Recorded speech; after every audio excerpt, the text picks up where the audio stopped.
It was only after I had my implant that the telephone suddenly became part of my life. It's the most incredible feeling, I can tell you. And it's something that I thought would never ever happen to me. Welcome to this episode of Hearing Health Today. I'm your host, Craig Sharp. In today's episode, we will continue our discussion on progressive hearing loss and what happens when hearing aids are no longer enough. On the last episode, we spoke with Professor Ulrich Hoppe to get the perspective of a hearing health professional. In this episode, and as part 2 of our segment, we'll get the perspective from a patient, Malcolm, a retired business owner and cochlear implant recipient in the UK, who struggled with hearing aids for many years before finally receiving a referral for a CI. This is a podcast for hearing health professionals. If you are a person with hearing loss or a member of the general public, please seek advice from your health professional about treatments for hearing loss. So Malcolm, thanks for joining us on this episode of Hearing Health Today. Thank you very much. I'm happy to be here. Before we kick off with some of the questions about hearing loss and your experience with hearing aids and cochlear implants, I wanted to learn just a little bit more about you. So could you tell us who Malcolm is? Where do you live? What do you do for a living? I actually retired about 4 weeks before the shutdown over here. For the last 21 years, I've been running my own business. And before that, I had a long career in the City of London. I've been deaf most of my life. Did you rely on hearing aids primarily before receiving your cochlear implants? About a year before I had my implant, I actually lost all of my hearing. So I had virtually no hearing left. Being in the position of finding out about an implant and whether it would help me at that time was the only option I had left. Prior to that time, I was 95% deaf the majority of my life. When were you diagnosed with hearing loss, and how did that ultimately lead you to different avenues to try and treat your hearing loss? Well, my journey really started when I was 2 years old. When I was that age, I had measles very, very badly, and it left me deaf in my left ear. When I was 7, I lost the hearing in my other ear. For no apparent reason. I can still remember it happening because it was like somebody had turned off a tap and it just vanished, just like that. That was back in the middle 1950s. They had just announced a new wonder drug called penicillin. Okay. And they took me into hospital for 2 weeks and gave me massive injections of penicillin 4 times a day in the hope that it would do something to help my deafness. And it didn't make any difference except to make me feel very ill, really. So I had my first hearing aid when I was 7, and that was at that time the very first National Health hearing aid, which was a very massive contraption with enormous batteries attached to it. So I remember having to have specially strengthened pockets in my trousers to hold the weight of it all the time. Oh, jeez. Really going back a long way, that is. My parents at the time felt quite sorry for me, so they managed to find a privately made hearing aid that fitted in the shirt pocket, and that kept me going very well for a few years. But it was quite a long time before behind the ear hearing aid came out that was powerful enough for my hearing loss. How old were you when the behind the ear hearing aid came out? Let me see, remembering back all those years, when I was 7, what really happened was that the shock of going deaf actually made me go dumb. Because I actually lost my speech.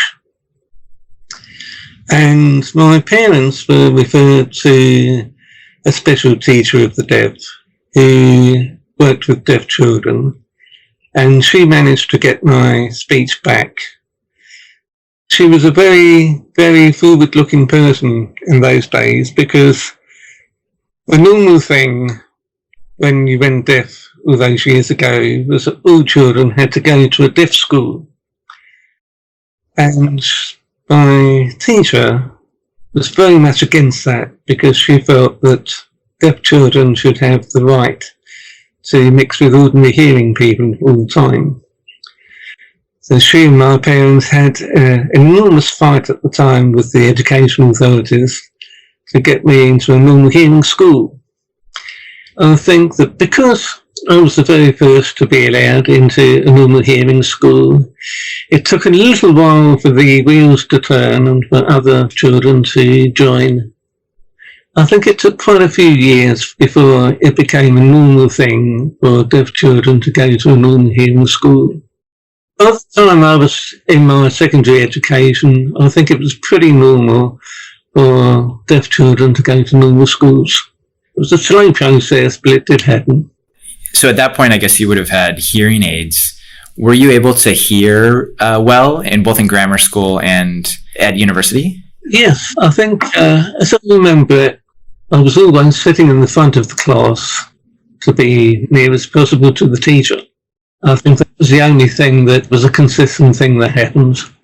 The real challenge came when I was at college, because going to lectures was difficult in the sense that I could either spend my time listening to the lecturer and lip reading what they were saying. I couldn't write down notes at the same time. You couldn't do both things simultaneously. When I was at college, I had a group of close friends that we became very friendly with. And I used to attend the lectures and concentrate on listening to what the lecturer had to say. And then afterwards, my friends would lend me their notes so I could make my own notes from theirs. I effectively did twice as much work as they did, really, to get to the same position. But it worked out very well, and we all ended up getting a really good degree from there. And what did you do for the City of London? What I did, I worked for a company that produced financial information on stock exchange companies. And I worked for them for, easily 20 years. And I became their chief financial analyst. Awesome. Pretty well in control of the type of information that was sent out. The fact that I was deaf was not a problem there, because it was not a role that really needed the telephone to be used. It wasn't a customer-focused role, it was a backroom role. After 20 years there, I was eventually made redundant, moved to another company, and after 5 years there, I started getting a little bit frustrated because the company had been taken over 3 times in 5 years, and it had lost its direction, and we were sort of working very hard and not really getting anywhere.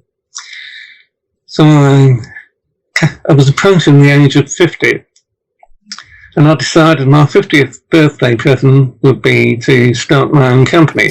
Oh, wow. And I actually did that. So life began for me at 50.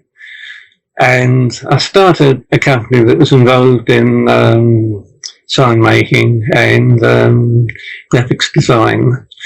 I was initially part of a franchise, but after 5 years I came out of the franchise and literally ran the company myself.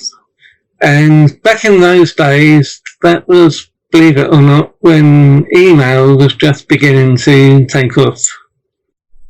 So I found email as a very useful business tool. And we sort of trained our customers to email me as much as possible. Did you not use the telephone then for the first 50 years of your life, including when you actually started your own company? My deafness was really so bad that it was impossible for me to understand anything on the telephone. I could never hear anything on the radio. I could only watch television if the program had subtitles included. Otherwise, I would never follow anything at all.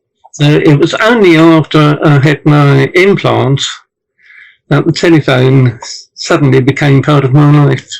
So what's that like to not use a telephone for 50 years and then all of a sudden it's a possibility one day? It's the most incredible feeling, I can tell you. I have a son, and he was the very first person I ever telephoned. I mean, all these years I've been really, really jealous of other people who can phone up their family whenever they want and keep in touch with people very easily. And it's something that I thought would never ever happen to me. So when I had my implants, I couldn't use the telephone immediately.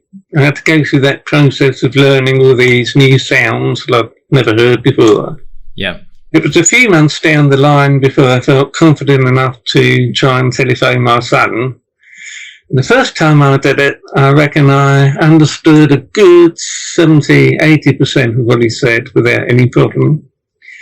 And the second time I phoned him, from that point onwards, I was able to get every single word he said. Wow. And it's absolutely amazing. How often do you use the phone today? I'm slowly using it. Well, I should be using it a little bit more than I do. I regularly phone my son. I need to practice phoning other people because I find that it usually takes a few goes to get completely familiar with a new person. One question I have for you, was it your audiologist that suggested that you got a cochlear implant, or how did you decide to look into cochlear implants as a possibility for you? When I originally went deaf when I was 7, and they didn't really know why I went deaf, they simply told me that it was something to do with the nerves in the head. They'd assumed that something had gone wrong with them, but they didn't really know, they were guessing. So all these years I've sort of assumed that I went deaf because there was something wrong with the nerves in my head. So when Cochlear's implants first came out, I didn't really pay very much attention to it because I didn't really think it would work with me. But because I was so busy in my life and getting on fairly well with the hearing aids, I didn't really consider having an implant at all. And it was only when we happened to move to our present house 5 years ago, 6 years ago now, that I changed my medical authority from the previous one to the one in the area in which we lived. And the hearing department there invited me down because I was new, and they were the first people to say to me, "We think you should apply for an implant because you would easily qualify." And at that time, the local hospital, St George's Hospital in Tooting, was relatively new to doing implants, and they were looking for customers, in effect. And that made me start thinking about whether it would be worth looking into, because as the audiologist said to me at the time, it doesn't hurt to ask, and you go through various tests to assess whether you would be suitable, and you can find out more about this as you go along.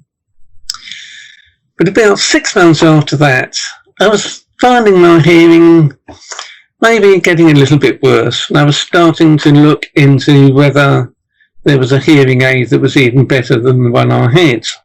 And we had a company come down to talk to me about hearing aids. When I woke up the following morning after all this, I found I'd lost pretty well all my hearing overnight. Oh, wow. So although I was 95% deaf the day before, the following day I found I was only able to hear a tiny amount from what was effectively the lowest note. I discovered later that I only had 3% of hearing left in the very lowest notes of sound. Wow. So it was a very, very weird sound, and it made my life very, very difficult. So the only option for me was to really look into being assessed for cochlear implants, because I could see no other solution to give me any hearing back. Yeah. I went to see my doctor, and she immediately went to the hospital to get me involved in the assessment. But it took the best part of a year before I actually had the implant itself done. Could you describe the moment when you first had your cochlear implant switched on? What was that like? Yeah, that's something that I will never ever forget. You see, because all the people I met on my journey during that year were always very confident that the implant would work for me. But they didn't really say how well it could work. So when I had the switch on, the audiologist said to me that they would play a hearing test with all the notes from low to high and to let her know which ones I could hear. And I didn't expect to hear just about every single one, which I did. Oh, wow. Practically fell off my chair. Because I think deep down, I was sort of expecting to get the limited range of sounds that I had before. I was hoping that would come back. I didn't expect to get the full range of sounds, including all these sounds that I hadn't heard since before the age of 7. That's incredible. I can't tell you how surprised I was. And then how did your hearing progress, I guess, from the moment you were switched on in the months and years that followed? It was a real adventure, actually, because when we came back from the hospital after having the switch on, the first thing you naturally do is go in the kitchen and make a cup of tea. And I must admit, the sound of putting a tea cup on a saucer was so incredibly loud, it was unbelievable. I was so focused on trying to learn all these new sounds and it's amazing how the brain works in terms of learning what should be a background sound and what is a more important sound. And it seemed to be working all the time in the background to improve the hearing I was having. So I remember one day we were driving in my car up to visit some families up in Norfolk. My wife put on the radio to listen to the traffic report. And it was followed by a news item. And I remember I was driving at about 70 miles an hour on the motorway, and this news item came on. And for the first time, I actually heard every single word that was being spoken on the radio. And I remember thinking to myself, it was very interesting. I heard every word of that. And then suddenly I realised what I'd done. And it was a good thing there was no cars near me, because I had a bit of a wobble going on that motorbike. Yeah. I mean, it's been a little journey, because where I am now, I can actually listen to audiobooks. I've started listening to one or two, and I'm getting on pretty well with those. And I'm listening to the radio gradually more and more as time goes by. And it gives me goosebumps every time, because it's things that I've never been able to do before. Can I ask you, why did you not look into cochlear implants earlier? Or what held you back from looking at cochlear implants before you did? I think, looking back, I should have done that. I think at the time I was simply so busy in my life, it didn't really occur to me that there was anything better out there compared with the hearing aid. I was simply unaware that it would work for me and would be as good as it is. For our listeners whose patients and clients might be in the same situation you were a few years ago, where hearing aids are no longer enough, what would you say to them? I think I would certainly advise anybody who is struggling with hearing aids to look into an implant. Most definitely. I think it's far, far better than a hearing aid could ever be. And you mentioned the phone previously, but I'm curious, what are some of the biggest life changes you've experienced with a cochlear implant? Just about everything, really. It's transformed my life in every way you can think of. Even simply walking down the street, hearing the birds sing in the treetops, I mean, that's completely new. So many new sounds, so many things I'm aware of now that I was never aware of before. I could almost write a book, I suppose, on all the new things that I've been hearing that are completely new to me. I think one of the most important is basically, when my switch on was done, it was literally 5 days before Christmas that year. And at Christmas, we meet up with our family. And that was the first time that I actually realised that every single person talks in a different way, and it's possible to recognise a person's speech instantly by the sound of their voice. Because before then, everybody sounded pretty much the same to me. All I was aware of beforehand was that boys tend to have deeper voices than girls, and that was about it. If I was in a group meeting with my hearing aid, I would always have trouble identifying who was speaking at the time, and then if somebody else in the group started speaking, you'd have to find out who was speaking, and you'd always miss some of the conversation in the effort to try and keep up with all the talking that was going on. That first Christmas, being able to identify everybody by voice and instantly know who was talking was such a huge change. It was absolutely gobsmacking. Yeah, that's incredible. It's very much sort of learning to live again with something completely new, and it's amazing. It really is good. I think at the moment I'm still learning to get the maximum benefit out of this implant. I'm still learning sound. The future is much more of an open book now than it was a few years ago, because I really intend to make maximum use of my hearing and go out there and enjoy things much more than I could ever imagine before.